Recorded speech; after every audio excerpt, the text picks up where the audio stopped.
mi agradecimiento por darme la oportunidad de compartir a lo largo de los próximos minutos una reflexión sobre el impacto de la inteligencia artificial y cómo tenemos que empezar a abordar esta situación con una visión diferente a la que nos ha traído hasta aquí, abordando nuevos problemas, nuevos retos, pero también obteniendo soluciones éticamente responsables que nos ayuden a no hacer más salud, sino mejor salud. No solo consiste en vivir más, sino sobre todo en vivir mejor, con una vida humana, profundamente humana. Y lo hago teniendo en cuenta que algo tan amenazante como la inteligencia artificial, o aparentemente tan amenazante como la inteligencia artificial, una tecnología, lo que hace es unirnos a las personas. Esta sala está repleta, hay personas conectadas por Zoom, porque en realidad la inteligencia artificial, como intentaré contarles a lo largo de los próximos minutos, no es solo un reto, es una gran oportunidad. Es una oportunidad de volvernos de nuevo profundamente humanos, de dejar de prestar atención a las máquinas y volver a mirarnos a los ojos. Tanto en la generación de conocimiento, como vimos ayer en el Instituto Nacional de la Salud, y una responsabilidad de cualquier sociedad, y particularmente de sus órganos de investigación, es generar investigación de la máxima calidad que tenga sentido en el contexto en el que tiene que aplicarse. De nada sirve lo que investigamos en España necesariamente para lo que pasa en El Salvador. Lo que pasa en El Salvador tiene que ser aplicable en el propio país y en Centroamérica. Necesitamos crear conocimiento allí donde están los problemas, no simplemente prestar atención a lo que hacemos otros países, que puede servir como ejemplo, pero en ningún caso como una solución propia para el país. Y esto es algo que tenemos que poder abordar con inteligencia artificial, que la investigación solucione problemas y necesidades no cubiertas en el lugar donde surgen esos problemas y esas necesidades no cubiertas, y posteriormente su difusión, la adquisición de conocimiento y de competencia por parte de las personas para utilizar adecuadamente la inteligencia artificial para solucionar esos problemas que tienen nuestros conciudadanos y que todos vamos a terminar teniendo, porque todos somos pacientes en un momento u otro a lo largo de nuestras vidas. Todos vamos a necesitar cuidados humanos, todos sabemos exactamente lo que significa la humanidad. Y por tanto, el reto actualmente es cómo reconstruir el sistema formativo para sacar el máximo beneficio de una herramienta como la inteligencia artificial, que en realidad lleva pocos años en nuestro ambiente y sin embargo influye ya mucho en lo que hacemos. En esta primera parte voy a hacer una parte más de conferencia y de exposición de, como dirían los abogados, de motivos, y en la segunda parte, en el terreno del taller, y aunque hay personas online y personas de presencia física, lo que hace difícil combinar un taller, lo que vamos a lanzar es la creación de un paciente virtual que permita entrenar a estudiantes sobre unas entidades concretas y sea capaz además de evaluar la calidad del conocimiento, los procesos cognitivos y también la capacidad de comunicación, que resulta clave particularmente cuando disponemos de una herramienta con las características que vamos a ver a continuación. La agenda para la conferencia se distribuye en 5 grandes líneas, aunque no abordaremos todas con el mismo grado de profundidad, empezando por los fundamentos de la inteligencia artificial, todas las diferentes perspectivas de la inteligencia artificial, que es una palabra muy grande, llamamos inteligencia artificial a muchas cosas que a veces ni se parecen.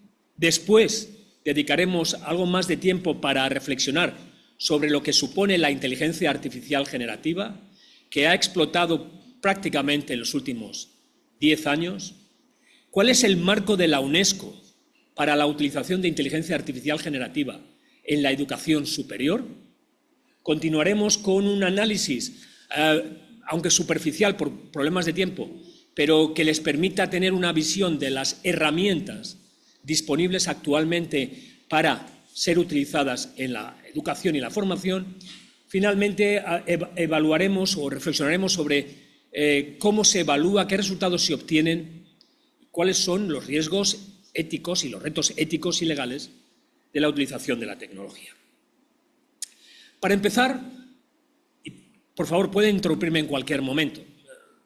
No hay problema, podemos, si no ha quedado algo claro o quieren ampliar algo, pueden hacerlo, aunque dediquemos luego al final como unos 15 minutos para las preguntas, tanto de las personas que están online como de aquellos que están aquí presentes. Lo primero, ¿qué es la inteligencia artificial? Es una palabra muy grande que aglutina muchas cosas, pero podríamos reservarlo. Creo que hay algún cirujano más en la sala. Ya saben que los cirujanos somos considerados como personas un poco prácticas que van a lo esencial y no van con florituras. Inteligencia artificial, para una definición de cirujano, es la capacidad que tienen las máquinas de simular, e insisto, de simular los procesos cognitivos que son propios de nuestra especie. Por tanto, hoy en día las máquinas pueden realizar tareas que tradicionalmente estaban reservadas solamente a los humanos. Todavía no pueden operar, o por lo menos no pueden operar sin acción directa y autónoma, pero es cuestión de tiempo que lo hagan. Fíjense si en cuestión de tiempo que los más jóvenes puede que hayan visto las versiones más recientes, pero muchos de ustedes habrán visto la Guerra de las Galaxias. Lo dije ayer igual. ¿Cuántos médicos humanos había en la Guerra de las Galaxias? 0. ¿Enfermeras? Padmé Amidala da a luz a Luke Skywalker y a la princesa Leia Organa. ¿Cuántas enfermeras matronas humanas había? 0. Esto no lo difundan por ahí, pero el sueño de nuestra especie es eliminarnos de la prestación de servicio. Y lo ven bien. No lo ven como una amenaza. El resto de la sociedad no vio como una amenaza que no hubiera humanos en la Guerra de las Galaxias prestando servicios médicos. Porque hay algo en nuestra mente colectiva que dice que las máquinas van a poder hacer lo mismo que nosotros, pero con menos errores. Probablemente no estemos ahí. En un futuro muy, muy, muy lejano, a lo mejor los cirujanos nos necesitamos. A Luke Skywalker le opera el droide 21B la primera vez. Pero tampoco habrá un Chihuahua para pilotar naves espaciales a la velocidad de la luz.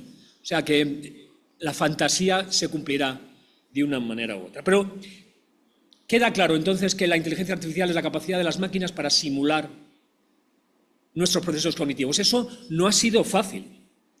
En realidad, la primera vez que alguien se pregunta si las máquinas pueden pensar es en el siglo pasado, solo 13 años antes de que yo naciese, en el año 1950, cuando ese señor que ven ahí, un matemático inglés, Alan Turing, habrán visto alguna película por Benedict Cumberbatch haciendo de Alan Turing, escribe este artículo y publica este artículo en la revista Mind. El artículo se llama Computing Machinery and Intelligence y se pregunta en el primer capítulo The Imitation Game, como la película, o es decir, la película como el artículo, Can Machines Think? Y dedica todo el artículo, yo recomiendo que se lo lean, dedica todo el artículo a reflexionar y argumentar por qué las máquinas pueden pensar. Aunque la primera persona que había intentado hacer algo que simulara las capacidades cognitivas de los seres humanos no fue Alan Turing, fue una señora llamada Augusta Ada Lovelace. Si les digo ese nombre no les sonará mucho, famosa Ada Lovelace. Si le digo que se llamaba Augusta Ada Byron, probablemente les suena más. La hija mayor y legítima, la única hija legítima del poeta Lord Byron, que la abandonó cuando ella tenía 5 días, la madre, es decir, la exesposa de Lord Byron estaba tan obsesionada con que la niña no se convirtiera en lo mismo que su padre, que la educó en las matemáticas, y fue la primera persona, la primera mujer también, que escribió software, código para que una máquina simulara los procesos cognitivos. En realidad, a ella se la olvidó durante muchos años y es Alan Turing en este artículo cuando utiliza uno de los contraargumentos contra el argumento Lady Lovelace. El argumento es que las máquinas no podían pensar porque no tienen emociones y sentimientos. Y él decía que eso se podría simular de cualquier manera. Él no es, sin embargo, el que acuña la palabra o la expresión inteligencia artificial, lo hizo un grupo de investigadores en el año 1955. Recuerden, él se suicida en 1954 por ser acusado y sentenciado por homosexual, entonces era un delito en el Reino Unido, se le castiga haciendo castración química, no soporta la pena y se suicida en 1954. Y en 1955 un grupo de investigadores se reúne en Hanover, New Hampshire, en el Dartmouth College para reflexionar sobre inteligencia artificial. Y literalmente dicen que se reúnen para investigar cómo las máquinas utilizan el lenguaje, forman abstracciones y conceptos, solucionan problemas hasta ahora reservados a los humanos y lo que dicen, la última expresión, Oxford, and improve themselves, y se mejoran a sí mismas. Como estamos en un ambiente académico, igual que ayer lo hicimos en el Instituto Nacional de la Salud, les voy a lanzar una pregunta que no quiero que contesten, quiero que se la lleven a casa. ¿Por qué los seres humanos estamos obsesionados con crear máquinas que hacen exactamente lo mismo que nosotros si no es para sustituirnos como en la Guerra de las Galaxias? ¿Cuál es el objetivo si no? Para Ada Lovelace el objetivo era poder compensar la pérdida de su padre, al que nunca pudo ver, y de hecho pidió que se le enterrara junto a él cuando le trajeron de vuelta a Inglaterra, ya murió con 34 años, y Alan Turing para compensar la muerte de su mejor amigo, Christopher Morcom, que había muerto cuando los dos habían sido aceptados en la Universidad de Cambridge para estudiar matemáticas, pero el amigo había desarrollado una tuberculosis peritoneal y murió como consecuencia de 2 cirugías en Londres. En el fondo estamos intentando compensar nuestra propia pérdida. Desde el año 56, que se reúnen en Dartmouth College, hasta 2010 aproximadamente, no había pasado mucho en inteligencia artificial porque vivíamos obsesionados. Yo ya tenía una cierta interés por el tema, por la representación simbólica del pensamiento. Pensábamos, y de hecho muchos sostenemos, o sostienen, yo no lo creo, que los seres humanos somos seres racionales. Si lo pregunto aquí, probablemente todos me digan que sí. Los seres humanos hemos desarrollado la racionalidad como una característica evolutiva muy tardía.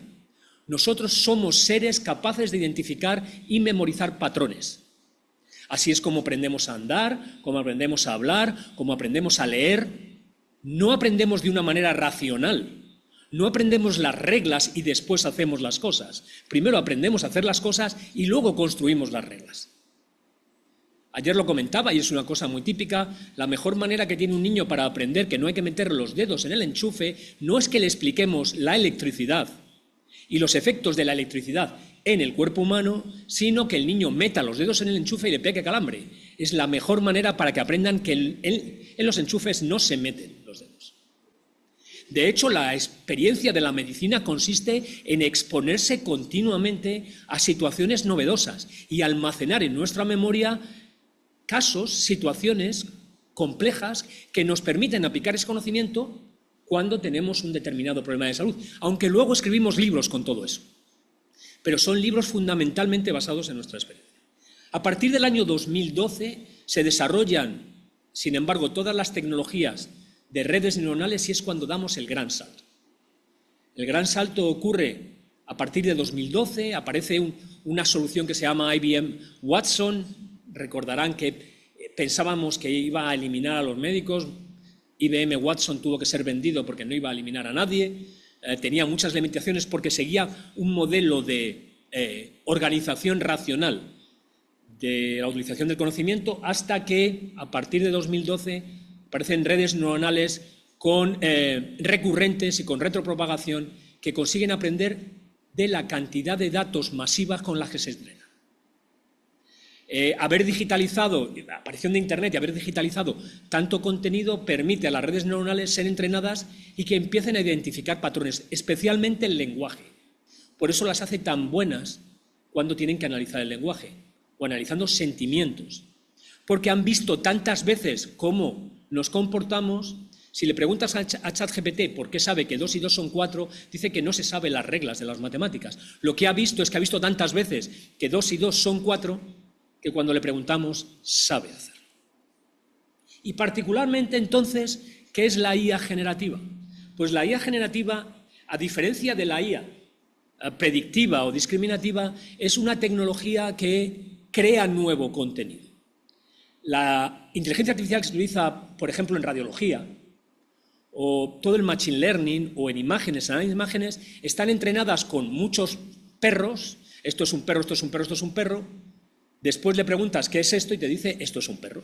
O esto es un tumor, esto es un tumor, esto es un tumor, esto es un tumor. Esto no es un tumor, esto no es un tumor, esto es un tumor. Cuando ven una radiología dicen esto es un tumor, muy probablemente.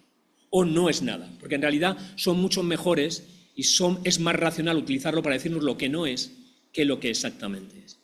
La IA generativa no hace eso. La IA generativa lo que coge es todo el entrenamiento, todos los datos que ha visto, un perro, y te construye un perro psicodélico. Se inventa algo absolutamente nuevo. Algo que tienen que tener en cuenta cuando uno estudia o busca bibliografía es que ChatGPT o Gemini o Claude se inventan las referencias bibliográficas. No porque sean malos o porque funcionen mal, no, es que se han diseñado para eso. Aunque recientemente, como se les ha dotado de capacidad para navegar por Internet, pueden entrar en sitios y encontrar referencias, ahora sí, más relevantes. Lo cierto es que al principio lo que hacían era imitar el lenguaje escrito o oral y ahora pueden hacer cualquier cosa, porque cualquier cosa es lenguaje. Es decir, pueden crear imágenes, pueden crear vídeos, sonido, nuevos fármacos, pueden doblar bien las proteínas o incluso el ADN o el ARN. Cuando decimos que hablamos de código genético, en realidad lo que estamos intentando expresar es que es lenguaje, es información codificada y puede leer bien el ADN.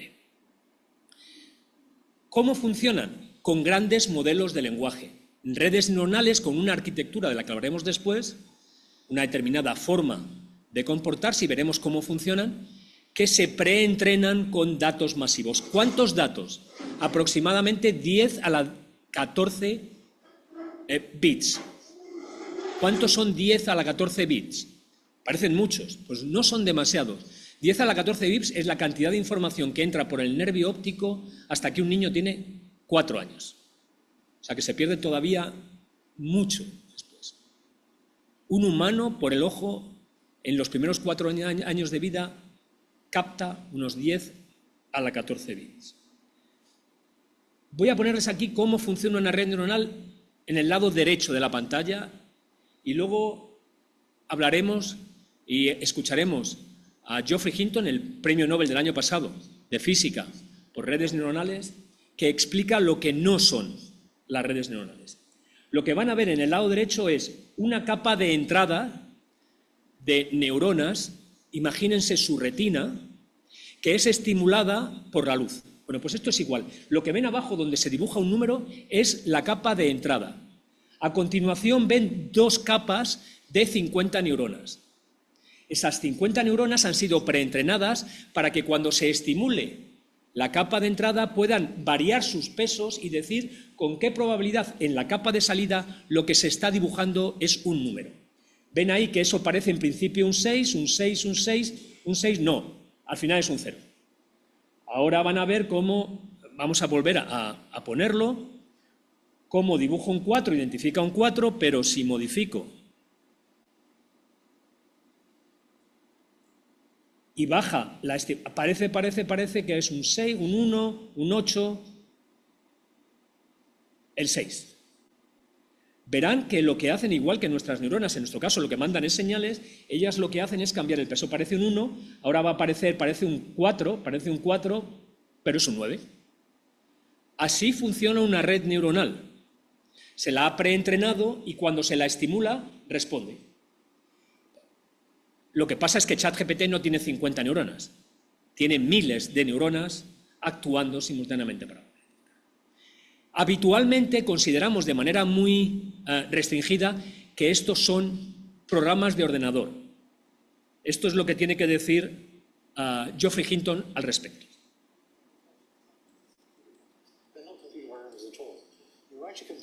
¿Se escucha?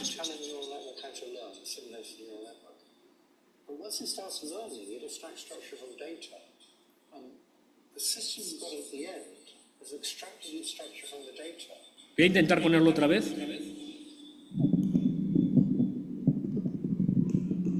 Mejor este.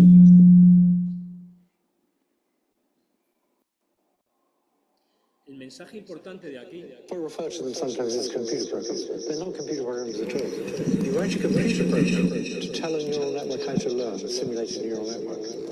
But once it starts learning, it extracts structure from data.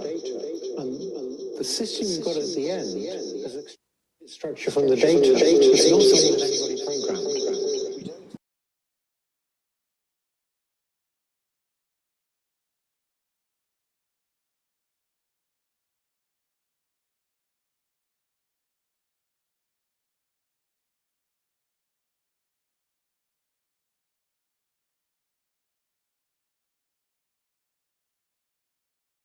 Y al final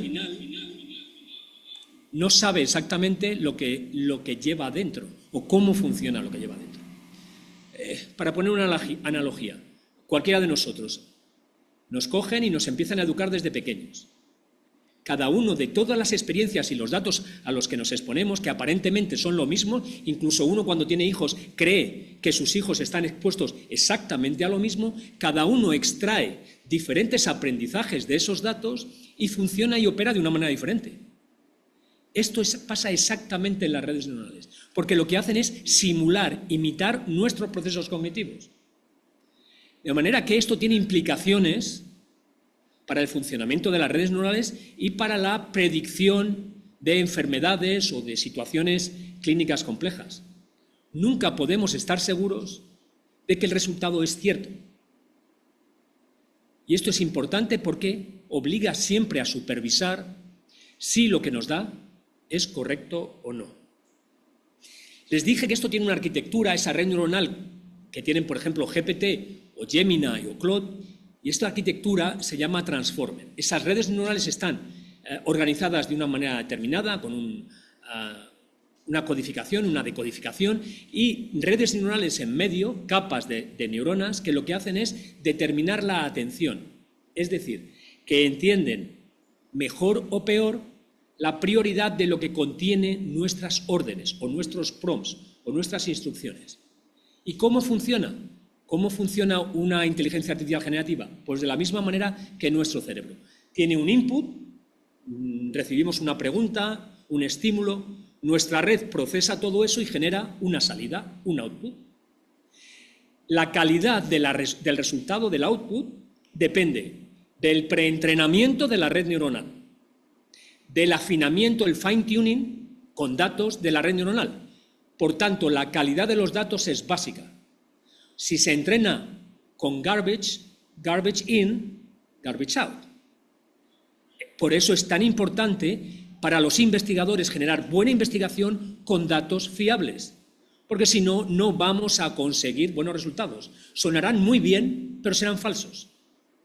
Así que esa es una cosa importante.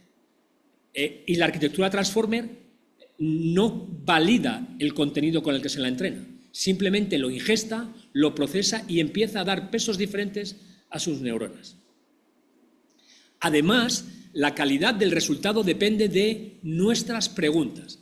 Nosotros no podemos modificar cómo OpenAI entrena a su inteligencia artificial. De hecho, lo que hace es descargarse a Internet y dársela para que la ingeste. ¿Qué podemos controlar? Podemos controlar la calidad de las preguntas. La inteligencia de los seres humanos está en la calidad de las preguntas. Por tanto, si se hacen buenas preguntas, se obtienen mejores respuestas que si se hacen malas preguntas. Y podremos verlo después. Eso es importante. Y además, como hay contenido generado que no se le dio para el entrenamiento a la red, lo que podemos hacer es incluirlo también en la pregunta. Así que hay dos técnicas para mejorar la calidad de nuestras preguntas. Una se llama ingeniería de prompts o ingeniería de instrucciones, prompt engineering, para mejorar la calidad de las preguntas, y eso lo haremos en el taller para que vean cómo se hace. Lo segundo es Retrieval Augmented Generation, generación aumentada por recuperación. que es, imagínense que hay un artículo científico muy reciente que no se utilizó para entrenar a la red. Lo que hago es incluirlo en mi pregunta para que la red neuronal entienda en qué contexto formulo mi pregunta. Porque la inteligencia artificial no nos puede leer la mente, necesita que le demos el contenido para poder generar la respuesta. Y esto es muy básicamente cómo funciona.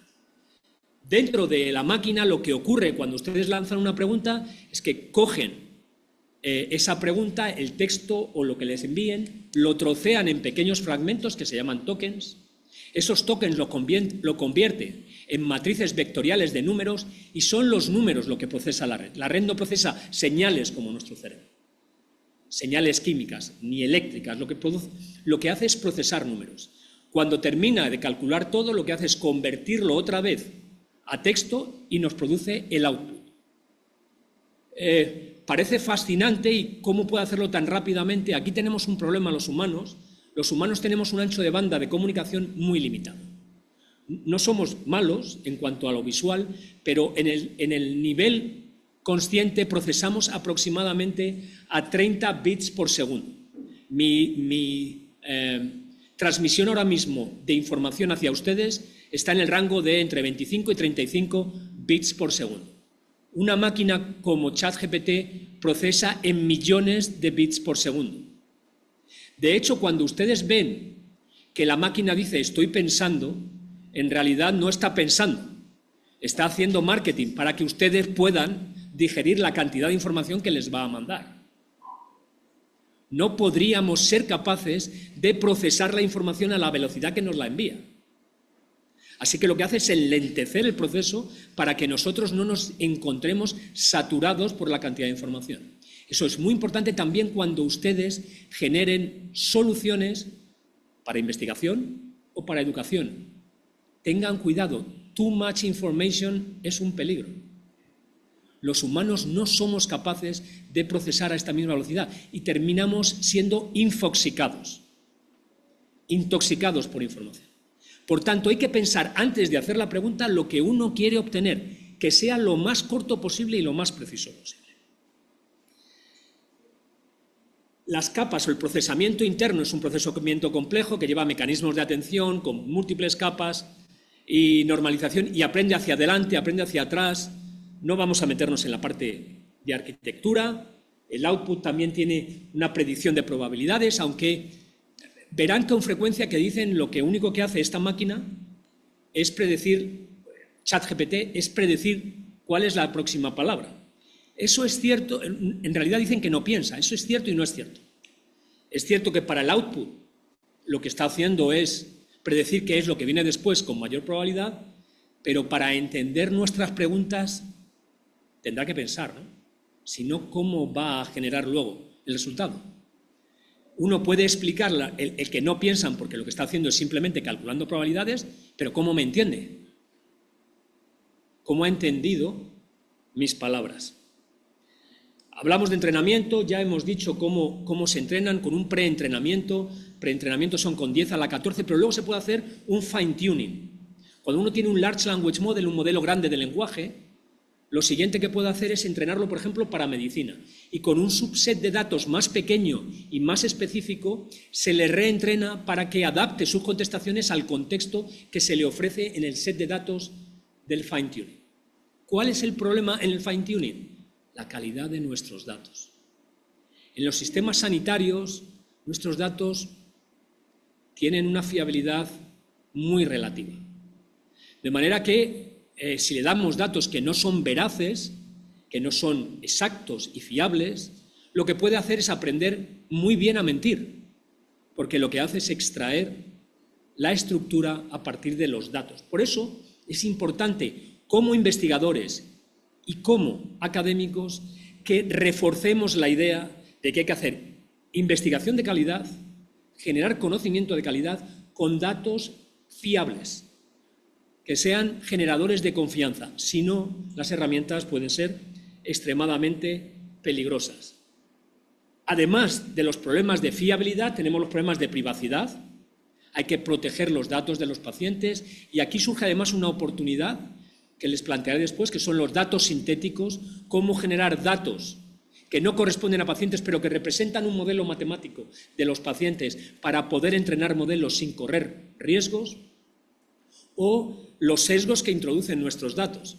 Imagínense, por ejemplo, el problema que tienen redes neuronales para hacer diagnósticos en pacientes de piel oscura cuando tienen patología dermatológica. Hay ejemplos clarísimos de que las redes neuronales en personas de raza negra no funcionan bien, porque están diseñados con datos de blancos y no reconocen las lesiones en los negros. Disminuye su fiabilidad. Por tanto, un dataset hecho en Estados Unidos o en España no tiene por qué funcionar en El Salvador, porque tenemos diferentes enfermedades, diferente comportamiento, diferentes características. Aunque hablemos y nos entendamos entre nosotros, no quiere decir que lo que hagan los gringos o que hagamos los españoles funcione en El Salvador. Por eso hay una responsabilidad, tanto de la investigación como de los académicos en El Salvador, de poder generar sus propias soluciones. No vale que alguien venga desde fuera, que venga a Siemens desde Alemania y les diga: tengo una solución estupenda. Eso puede no funcionar.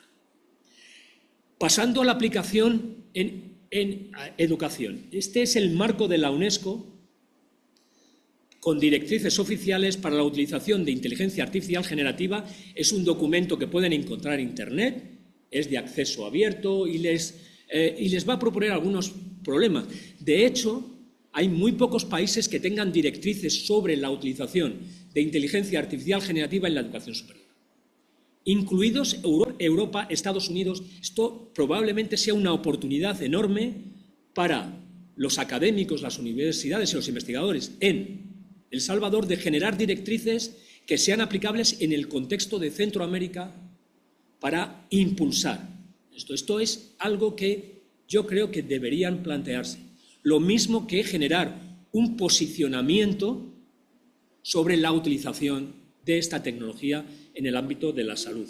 Pero un posicionamiento que sea de aquí, no un posicionamiento que venga de la UNESCO para todos exactamente igual, sino que esté adaptado, personalizado a los problemas y a las necesidades de El Salvador. Las recomendaciones de la UNESCO se refieren a 3 aspectos importantes que todo docente tiene que tener en cuenta cuando instruye, cuando educa a los estudiantes, pero que también tenemos que tener en cuenta cuando utilizamos inteligencia artificial. Uno es cómo hacerlo para la adquisición de conocimiento. Segundo, utilizar la inteligencia artificial para promover el desarrollo de cualidades personales, como el liderazgo, la capacidad de la compasión, el trabajo en equipo y, finalmente, el desarrollo de destrezas individuales y también de equipo, porque la medicina y la enfermería y la salud en general en el siglo XXI no son actividades individuales. No basta con entrenar a una persona dentro de un equipo. Todo el equipo tiene que estar educado y entrenado para operar de la manera más eficiente y segura en beneficio de los pacientes. Por tanto, la inteligencia artificial generativa nos puede ayudar, siempre con supervisión humana, a la adquisición, al desarrollo y promoción de destrezas individuales. Podemos utilizar inteligencia artificial generativa, y veremos, con un acceso personalizado a la información. No todos tenemos por qué leer lo mismo de la misma manera, con explicaciones a multinivel, teniendo en cuenta la complejidad y la incertidumbre de nuestra práctica, tanto desde el punto de vista educativo como de la aplicación clínica, y además nos garantiza una actualización continua y una retroalimentación, como veremos después, que ayuda a reforzar los procesos de aprendizaje. Clave en el momento actual, con lo que va a suponer la inteligencia artificial, promover el pensamiento crítico. No aceptar ciegamente cualquier cosa por el simple hecho de que esté escrita en papel, ni aunque lo publique Nature, da igual. Nada es verdad simplemente por el hecho de que esté escrito. Tenemos que dudar de todo, la duda metódica como base fundamental de la educación superior. Además, tenemos que ser capaces de hacer reflexión colaborativa, que nos lleve a promover creatividad. Las máquinas son muy buenas haciendo siempre lo mismo, pero ¿quién hace buenas preguntas? ¿Quién crea lo nuevo? ¿A quién se le ocurre algo que no ha surgido hasta ahora? Mi recomendación, hay que abordar la formación como un juego. Los seres humanos, como mejor aprendemos, es jugando. Desde pequeñitos. El juego entre niños es la mejor manera de promover el aprendizaje. Sin embargo, yo recuerdo aburrirme extraordinariamente sentado en un pupitre, escuchando durante una hora una charla que venía ya en los libros, que estaba en los libros. ¿Por qué tenemos que repetir algo que ya está en los libros o en Internet? Ya no tenemos un problema de acceso al conocimiento, tenemos un problema de digestión de la cantidad de conocimiento. Una de las cosas que comenté ayer y que a mí me obsesiona y que quiero hacerlo con mis alumnos es dejar de hacer exámenes, tal como son los exámenes ahora. Los exámenes tipo test no evalúan el conocimiento de nadie. Evalúan la memorización, que tiene su sentido y que hay que evaluar, pero no es el conocimiento, ni el razonamiento, ni la aplicación crítica del conocimiento. Y empezar a montar hackatones, trabajos en equipo, solucione usted este problema. Tiene usted aquí la solución, tiene a las herramientas, solucióneme este problema entre todos. Y luego, sobre todo, también dejar de hacer tesis doctorales escritas. Ya sé que esto va a sonar muy mal, siendo trabajo fin de grado, trabajo de máster, porque eso lo hace ChatGPT muy bien y voy a ser incapaz de detectar quién lo ha hecho. Voy a dar por supuesto que los estudiantes me van a traer el trabajo hecho por una máquina y el que no lo haga es que es bobo. Lo que quiero es que se ponga aquí delante de mí y me explique, mirándome a los ojos, cara a cara, por qué ha hecho las preguntas que ha hecho, qué ha aprendido y qué literatura se ha leído. No 200 citas biográficas que sabemos todos que no se ha leído nadie, incluida mi tesis doctoral.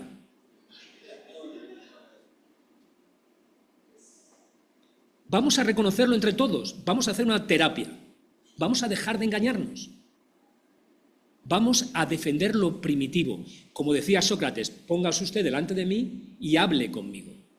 Que las máquinas se ocupen de la parte poco valiosa. Lo importante en los seres humanos es la conversación.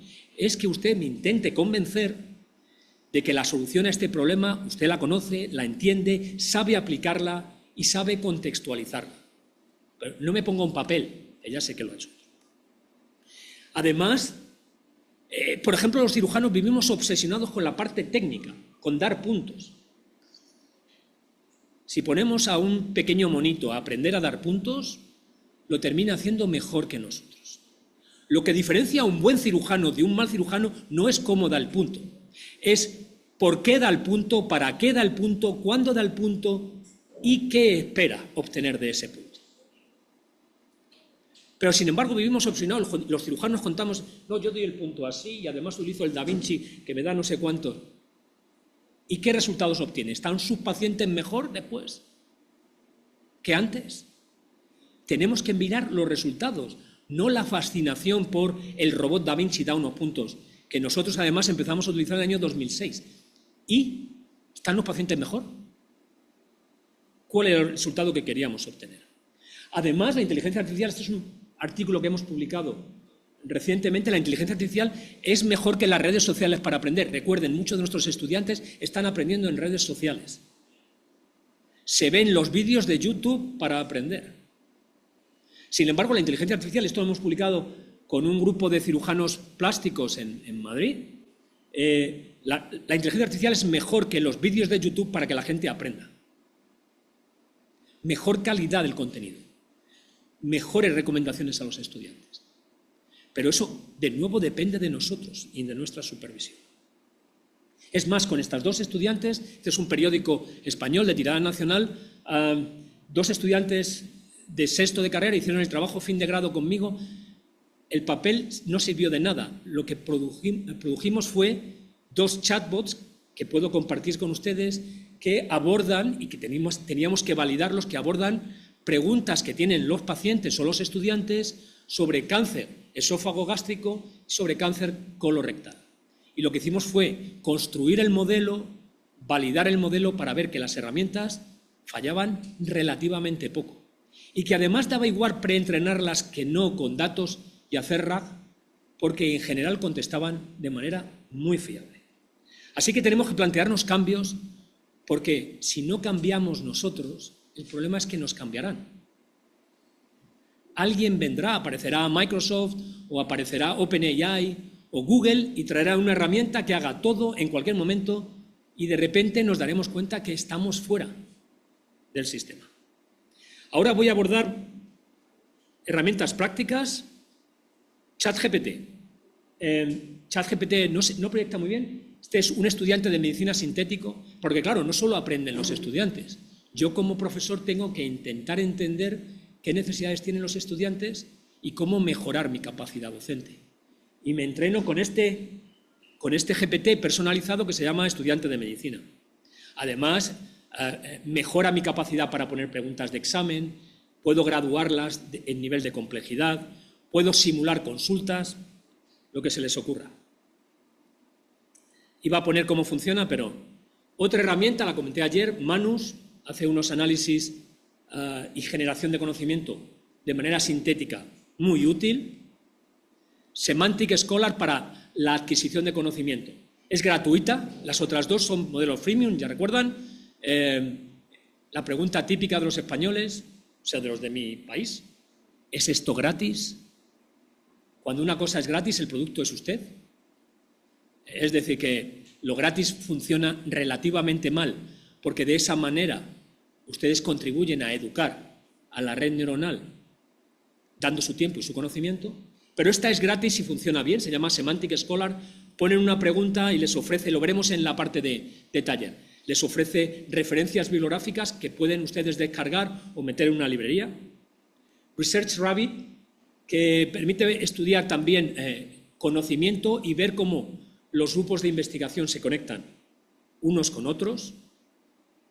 Cite, para acceder a literatura científica, también tiene un modelo freemium, hacen una pregunta y les genera un resumen de la evidencia con las referencias bibliográficas que tienen que emplear para el estudio del trabajo. Por eso decía que es que las máquinas lo van a hacer mejor que nosotros. Que me presenten 50 hojas de un trabajo fin de máster no añade mucho. Ayer también mostré cómo SciSpace, lo podemos ver después, escribe los artículos. SciSpace, además de proporcionar referencias bibliográficas en tres grandes repositorios, el propio de SciSpace, PubMed y Google Scholar. Además de eso, entiende PDFs, conversa con PDFs o genera listados bibliográficos y permite escribir directamente el artículo. ChatPDF, y lo veremos también, analiza artículos científicos y se puede tener una conversación con ellos. Perplexity, que es uno de los más utilizados para búsquedas de documentación y de información de manera muy interactiva. Elicit, para hacer revisiones sistemáticas, puede procesar hasta 500 artículos y generar conocimiento de gran calidad. Consensus, para comparar la evidencia científica, ¿son las vacunas de los niños COVID seguras o no? Busca toda la bibliografía y te contesta a la pregunta, dándote qué porcentaje de la literatura está a favor o en contra de una determinada afirmación. Open Evidence, openevidence.com, que surge de la Clínica Mayo, está respaldada por el New England Journal of Medicine, preguntan, genera un reporte con citas bibliográficas, además, si cliquean en ellas, les envía al artículo original, de manera que validan en cualquier caso que es veraz la información que están compartiendo. Julius, para análisis de datos o para generación de pacientes sintéticos que sirvan para entrenar a las redes neuronales y a las redes neuronales de nuestros estudiantes. Napkin, que convierte sus textos en una presentación dinámica, una infografía. Quieren hacer un visual abstract, pues pueden hacerlo con Napkin. Notebook LM, también gratuito. Esto convierte sus textos o conferencias en un podcast o en un vídeo de aproximadamente 5 o 6 minutos en cualquier idioma, sin limitación, sin barrera al idioma. O Synthesia, esto no lo enseñé ayer. Yo soy secretario de la BJS Foundation, somos los propietarios de el que antes era British Journal of Surgery y BJS Open. Ahora llaman BJS porque somos europeos, ya no somos ingleses. Y lo que hacemos es generar contenido educativo con una aplicación que se llama Synthesia. Y esto funciona así. Yo le doy el contenido, elijo un avatar, que puedo ser incluso yo, y genera este vídeo. Una revolución quirúrgica. Un mundo donde el aprendizaje esté siempre a tu alcance, perfectamente adaptado a ti y en constante evolución. Bueno. Lo puede hacer el vídeo en inglés, este es en inglés, el mismo contenido en inglés lo puede hacer en suajili, en chino, en idioma que quiera. Synthesia. Lo ponemos después en el taller, enseño cómo hacemos un vídeo educativo. Más herramientas. Gamma, ayer ya lo demostramos, para hacer presentaciones. O les genera una presentación from scratch, le dan 2 ideas y genera la presentación, luego lo haremos también. O meten el contenido y les dicen que se ajusten estrictamente al contenido que le han dado y en vez de pasarse 5 horas haciendo un PowerPoint, en 3 minutos tienen la presentación hecha. ¿Y para qué sirven? ¿Para qué niveles? Sirven para la formación de pregrado, para el posgrado, para la formación médica continuada, incluso para la formación MIR. Este es mi GPT más famoso, se llama Hackear el MIR. En general la han evaluado bastante bien y pueden utilizar esto para explicar preguntas del MIR, para hacer simulaciones o para ayudarles a gestionar el tiempo y la ansiedad cuando tienen que enfrentarse a la preparación del examen. Así que no hace falta pagar una academia para formarse, puedes utilizar directamente Hackear el MIR. Es gratuito, si lo quieren, se lo comparto, pero pueden encontrarlo en OpenAI. Y, en general, la evaluación es bastante buena. La mayoría de las votaciones son positivas. En cuanto al entrenamiento de competencias clínicas, se puede utilizar desde el conocimiento base, adquirir conocimiento, hasta la maestría. Estábamos proponiendo antes crear una maestría de inteligencia artificial aplicada en salud. ¿Y eso cuánto se tarda en crear el programa? Pues si me dan 3 minutos, lo tenemos hecho. Tenemos hecho el esquema. Luego habrá que generar los contenidos, muchos de los cuales nos los genera la propia inteligencia artificial. Pero nunca olviden que los responsables somos los humanos. Es decir, si la maestría es de mala calidad, la culpa no la tiene la inteligencia artificial, la tienen los que hemos creado eso, lo hemos validado. De hecho, la UNESCO tiene un algoritmo, que repetiré, sobre cómo utilizar la inteligencia artificial, que empieza por la pregunta, ¿la respuesta tiene que ser veraz o no? Si no tiene que ser veraz porque están creando una novela sobre inteligencia artificial y educación médica, pueden utilizar ChatGPT sin problema. Si tiene que ser veraz, la siguiente pregunta es, ¿tengo el conocimiento para verificar que el resultado es correcto? Si no lo tengo, es de riesgo utilizarla. Si lo tengo, la siguiente pregunta es, ¿estoy dispuesto o dispuesta a asumir los retos éticos y legales de dar por bueno algo que es incorrecto? Pues esto es una gradación. Para cosas de muy baja responsabilidad puedo asumir el riesgo, para las de alta responsabilidad, como es poner en peligro la vida de las personas, tengo que supervisar el contenido. Evidentemente, las competencias específicas para utilizar las herramientas son todas estas. Se me está acabando el tiempo y, por tanto, voy a abreviar. Podemos hacer evaluación de resultados, una evaluación objetiva. Podemos utilizar ChatGPT para evaluar a nuestros estudiantes de una manera objetiva, escalable, no solo a 1, sino a 100, con el mismo consumo de recursos, adaptada a cada uno de ellos y, además, de manera continua. No un examen cada 6 meses o cada cuatrimestre, a lo largo de todo su proceso formativo. Riesgos. no voy a poner a Geoffrey Hinton de nuevo, dicen que la inteligencia artificial alucina. No alucina, fabula, exactamente igual que los humanos. Es decir, si le preguntas y no tiene la contestación, se la inventa. Eso es muy típico de los humanos. Y lo que hace, y lo explica Geoffrey Hinton, es repetir y simular lo que hace nuestra inteligencia. Me dirán, pero no tiene empatía. ¿Están ustedes seguros? De hecho, la inteligencia artificial generativa tiene más empatía que cualquiera de ustedes. Y que yo, claro. ¿Por qué? Porque no se cansa, porque no juzga, porque no tiene intenciones. Este artículo, publicado en Annals of Internal Medicine, en JAMA Internal Medicine, en el año 2023, intentaba responder a esa pregunta. Y lo que demostró es que los pacientes pensaban que ChatGPT era más empático que nosotros.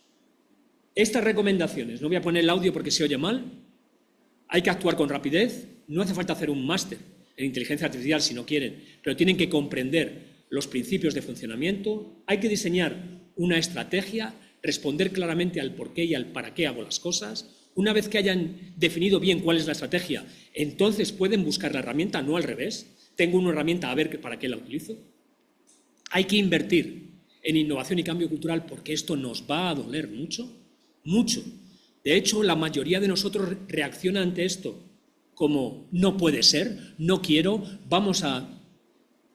Ni el gobierno de China ni Estados Unidos van a dejar de hacer esto porque a nosotros no nos guste.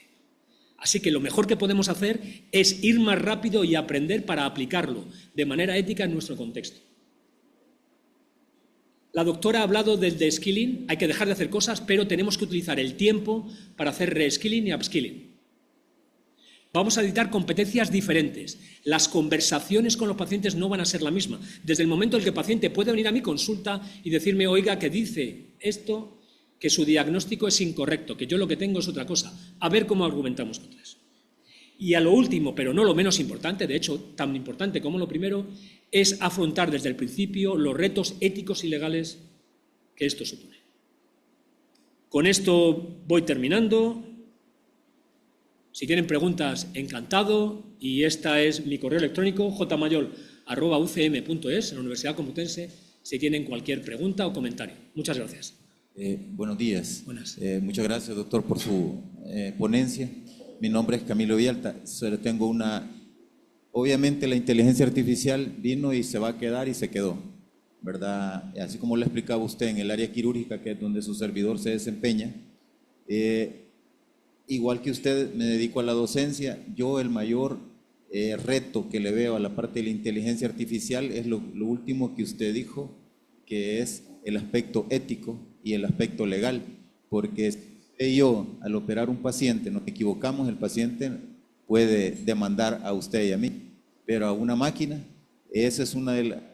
¿Cómo va a ser el paciente? Entonces, pienso que en algún momento tienen que haber regulaciones legales en todos los países con la implementación de esta inteligencia artificial.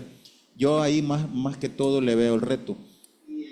También es un, por así decirlo, es un aliento para que todas las universidades integren en sus programas formativos la inteligencia artificial, porque como, bueno, usted que es experto en eso, como lo dijo alguien que es el que creó las inteligencias múltiples, que sí vamos a ser reemplazados no por la inteligencia artificial, sino porque alguien que la pueda manejar, la inteligencia artificial. Vamos a ser reemplazados todos los profesionales que no nos subamos al tren de la inteligencia artificial, que es donde yo sí más creo, que es donde está el meollo del asunto, en el caso de nosotros, del área quirúrgica. Entonces, muy agradecido por sus enseñanzas y pues ese era mi interrogante. Muchas gracias por la pregunta y comentario. Me parece muy relevante, si hay que tenerlo en cuenta. Primero, en Europa tenemos al menos 3 leyes que afectan a la aplicación de inteligencia artificial, específicamente en aquello que se refiere a la toma de decisiones con pacientes. En la cirugía, en la medicina, primero es la ley de protección de datos.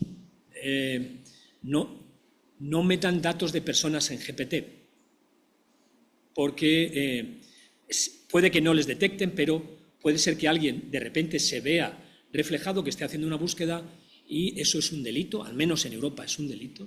En Estados Unidos también, el IPA también tiene las mismas implicaciones. Segundo, es la ley de inteligencia artificial, que solo existe de momento como tal en Europa. La inteligencia artificial aplicada a la salud es especialmente peligrosa y considerada como de especial riesgo por las autoridades europeas, y hay que cumplir una serie de principios que tiene que ver con la transparencia, con la explicabilidad de las decisiones, con la responsabilidad, quién es responsable si algo falla, con una tercera regulación que es el MDR o el Medical Device Regulation, la regulación de dispositivos médicos que obligan a tener un marcado CE en las aplicaciones de inteligencia artificial para uso clínico, con una revisión. No es yo pongo en marcha un algoritmo y ya no lo vuelvo a ver, hay que hacer revisiones periódicas porque las redes neuronales se pueden corromper, pueden modificar su funcionamiento y pueden generar mucho daño. Entonces, privacidad, explicabilidad, transparencia, seguimiento y además actualizar el algoritmo porque el contexto va cambiando y además va aprendiendo de nuestras propias interacciones. Como decía Geoffrey Hinton, como extrae estructura de los datos, después de no sé cuántas exposiciones, puede que ya funcione de una manera diferente a como lo hacía inicialmente. Eso es clave. Otra parte ética clave es conseguir disminuir el gap o la distancia entre aquellos que tienen demasiado y los que no tienen nada. Porque un riesgo de la inteligencia artificial es que cada vez separe más a las sociedades. Y uno de los retos es que los estudiantes tengan acceso al mismo conocimiento y a la misma capacidad, estén donde estén. Y luego cada uno se desarrollará de manera diferente. No buscamos igualdad en los resultados, lo que buscamos es igualdad en el acceso.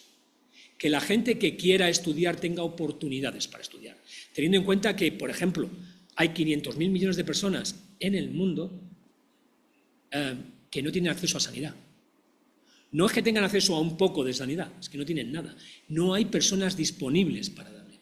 De hecho, con Carmen Hernández, una cirujana de mi hospital, estamos desarrollando algunos chatbots para ser utilizados en Turkana. Turkana es una región ultra pobre en Kenia, donde no hay nada.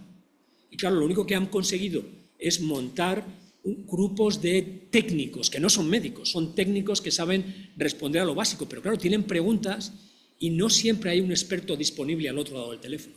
Lo que hemos creado y estamos validando son unos chatbots que se le puede hacer la pregunta en turkana, en inglés, en español o en suajili, que es el idioma que utilizan en Turkana, para poder responder a las cosas más urgentes y más básicas. Que además les sirva como formación a esos propios técnicos. Eso es clave.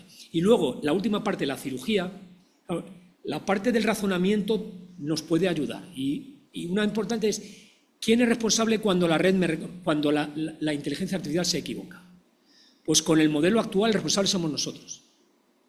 Pero cuando utilicemos redes neuronales que lo que hagan es en el robot tomar decisiones autónomas, ¿quién es el responsable? ¿El que compró la red? ¿El que la utiliza? ¿El que la diseñó? ¿El fabricante? ¿Todos? ¿Ninguno de los anteriores?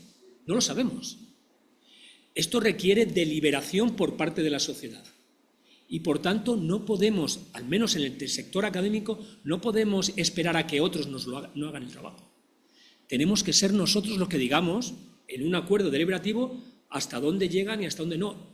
Lo que yo digo puede estar totalmente equivocado. O sea, yo puedo ser un defensor, y lo soy, de la inteligencia artificial, pero puedo estar totalmente equivocado aplicado aquí.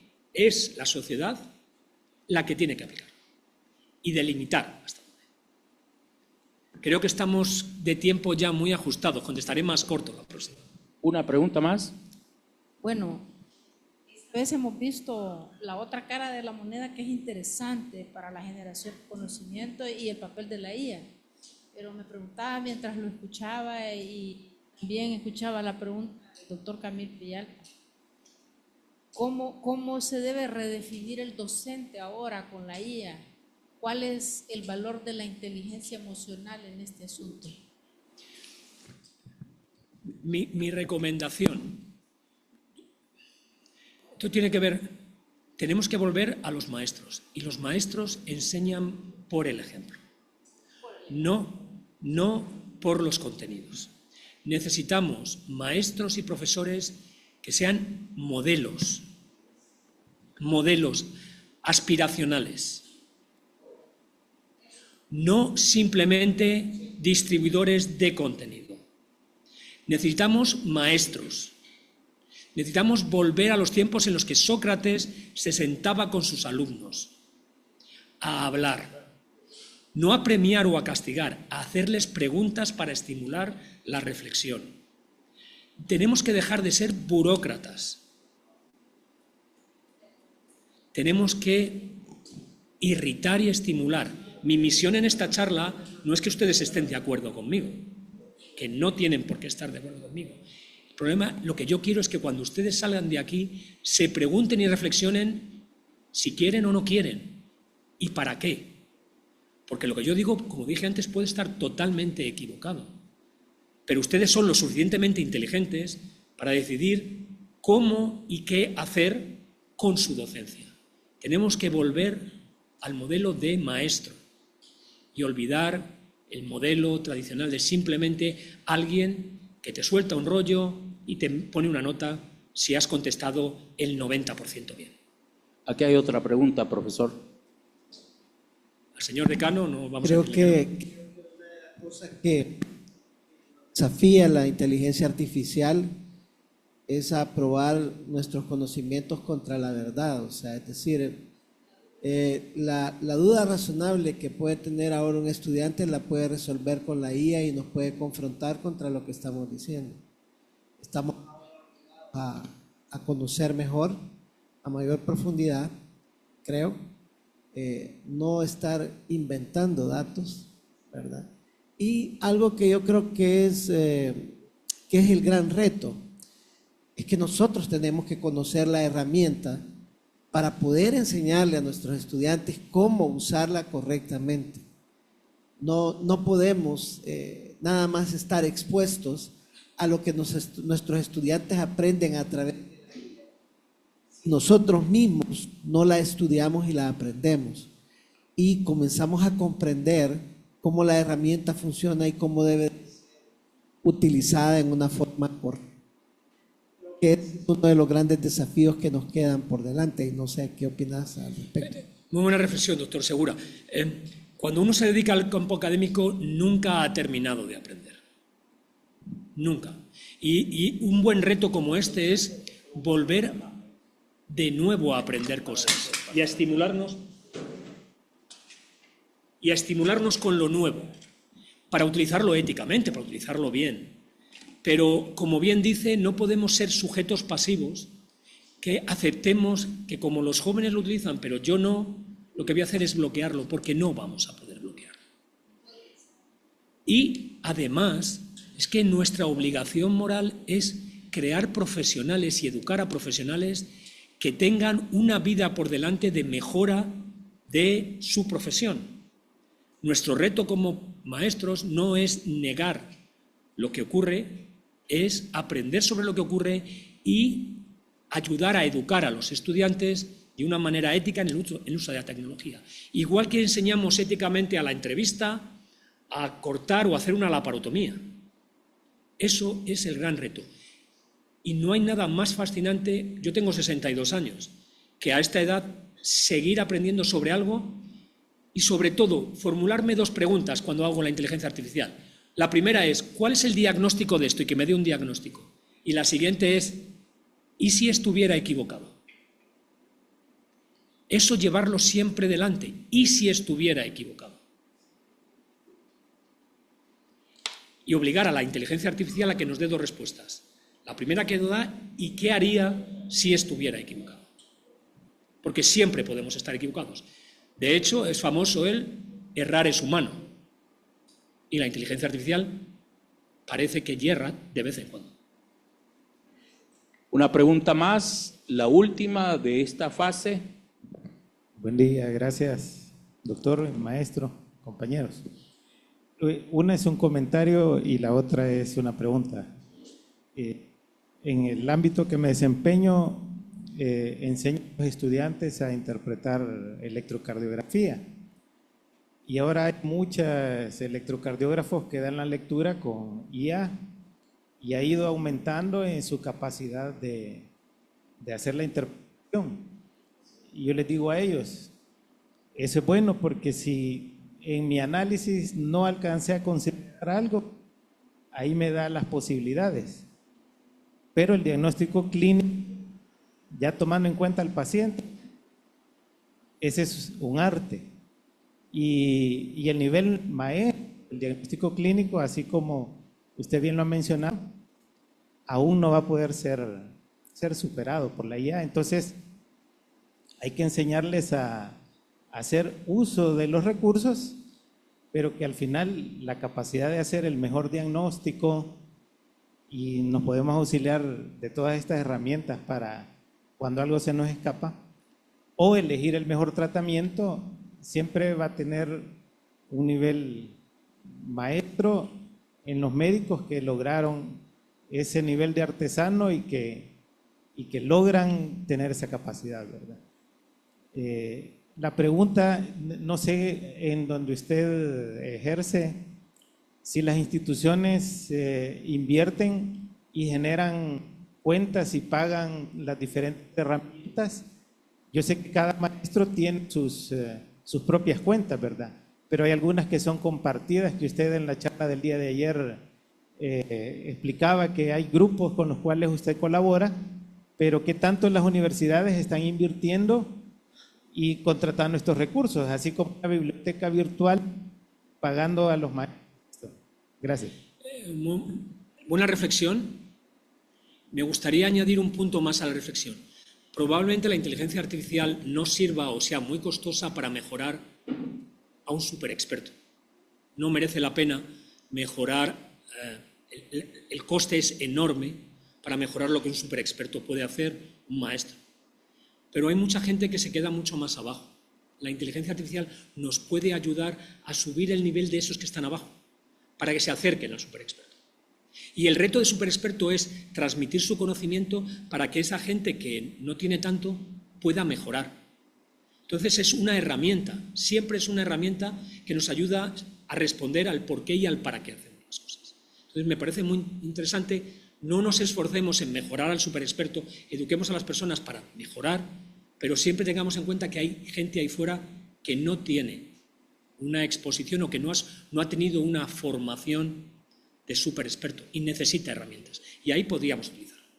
En cuanto a la segunda, yo tengo una asignatura de inteligencia artificial, aplicación práctica de inteligencia artificial en la Universidad Complutense de Madrid para estudiantes de primero y segundo. La Universidad Complutense de Madrid no paga cuentas a sus estudiantes, pero yo lo que hago es compartir con ellos mis propias cuentas. De hecho, luego lo podemos ver, tengo una plataforma con montones de chatbots que construyo para mis estudiantes. Por ejemplo, coordino la clase de fisiopatología quirúrgica en la Facultad de Odontología y he creado un chatbot que les ayuda a crear preguntas de examen para entrenarse.